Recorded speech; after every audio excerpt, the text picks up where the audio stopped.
এই স্কুল বিডির পক্ষ থেকে সবাইকে আবারও স্বাগতম। মাইক্রোসফট এক্সেল এর আজকের টিউটোরিয়ালে আমরা হোম ট্যাবের আরো কিছু অপশন দেখব।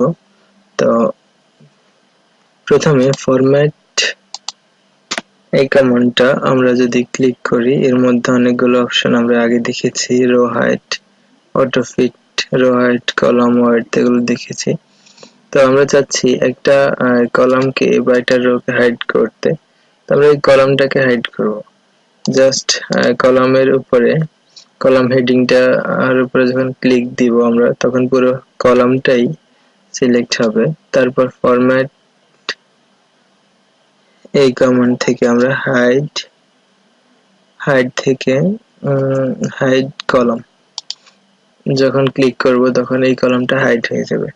তো এটাকে পুনরায় শো করার জন্য আমরা ঠিক আগের এবং পরের দুটো কলাম সিলেক্ট, একটা করে কলাম সিলেক্ট করে আবার ফরম্যাট থেকে হাইড আনহাইড কলাম, এটা যখন ক্লিক করব তখন আবার এটা আনহাইড হয়ে যাবে। আমরা যদি এই শীটটাকে রিনেম করতে চাই, জাস্ট রিনেমে ক্লিক করলে আমরা এখান থেকে শীটটার নাম চেঞ্জ করতে পারবো, অথবা আমরা এখান থেকে রাইট ক্লিক করে এটা করতে পারি। রাইট ক্লিক করে রিনেম করে নামটা চেঞ্জ করা যায়।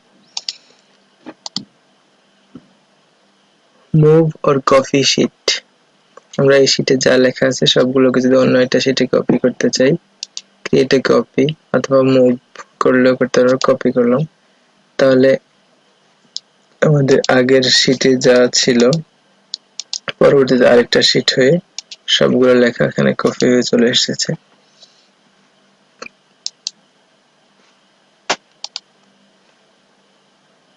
এখানে ট্যাব কালার আছে, আমরা ট্যাব কালারও চেঞ্জ করতে পারি। আচ্ছা, এখানে আরেকটা বিষয় হচ্ছে প্রোটেক্ট শীট।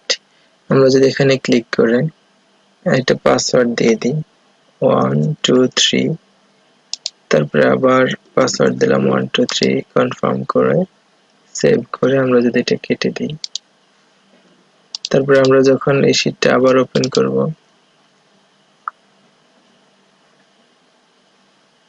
তখন এর মধ্যে লেখা যাবে না, সিলেক্ট আমরা এর মধ্যে লিখতে পারছি না, তো এটা প্রোটেক্ট হয়ে আছে।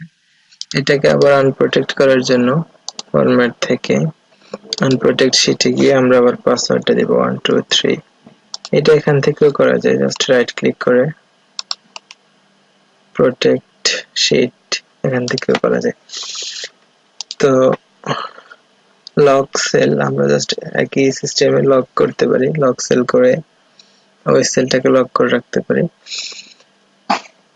আরেকটা গুরুত্বপূর্ণ বিষয় এখানে আছে, সেটা হচ্ছে অটো সাম। আমরা এখান থেকে জাস্ট সামে ক্লিক করলে এই পুরো যে কয়টা রো ছিল সবগুলোর যোগফল এখানে চলে এসেছে। তো এটা আমরা আগে দেখেছিলাম, সাব টোটাল এখানে ফাংশনটা ইউজ করা হয়েছে।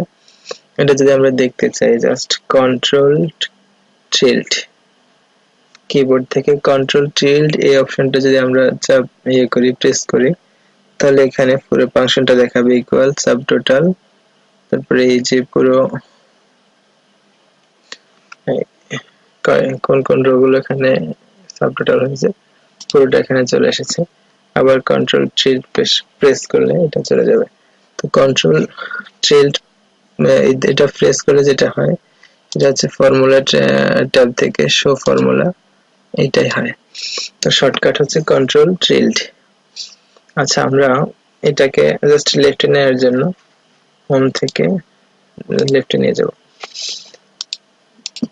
আরেকটা অপশন এখানে জাস্ট এভারেজ করার জন্য আমরা চাচ্ছি যে এই কয়েকটা ঘর ইয়েতে রোতে যা লেখা আছে সবগুলো এভারেজ করব। আমরা জাস্ট সাব টোটালটা কেটে দিয়ে এই ঘরে আমরা জাস্ট এভারেজ করব।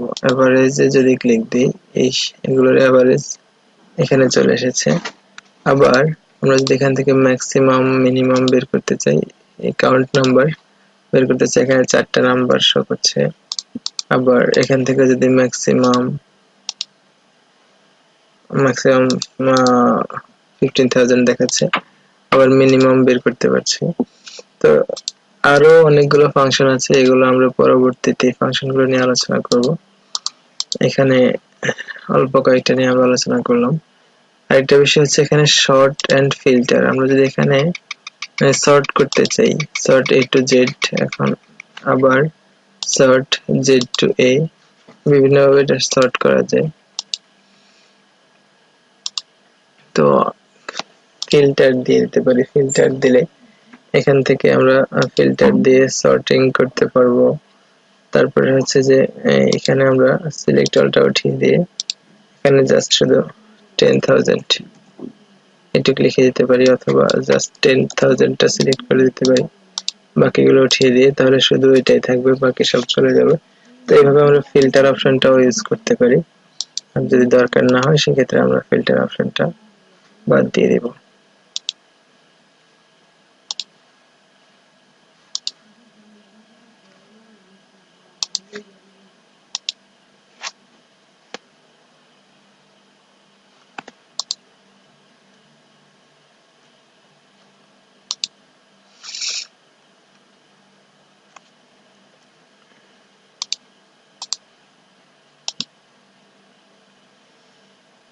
এছাড়া ফাইন্ড, রিপ্লেস, এগুলো অনেকটা ওয়ার্ড, মাইক্রোসফট ওয়ার্ডের মতো। আমরা এগুলো মাইক্রোসফট ওয়ার্ডে আলোচনা করেছিলাম, তো সেখান থেকে দেখে নেওয়ার জন্য অনুরোধ রইল। ফর্মুলা, কমেন্ট, ডাটা ভ্যালিডেশন, এগুলো আমাদের পরবর্তী ট্যাবগুলোতে আসবে। তো আমরা এই ট্যাবে আমরা সেগুলো নিয়ে আর আলোচনা করিনি। পরবর্তীতে যখন আমরা ডাটা ট্যাবে যাব তখন, এবং ফর্মুলা ট্যাবে যাব তখন ওই অপশনগুলো দেখার জন্য অনুরোধ রইল।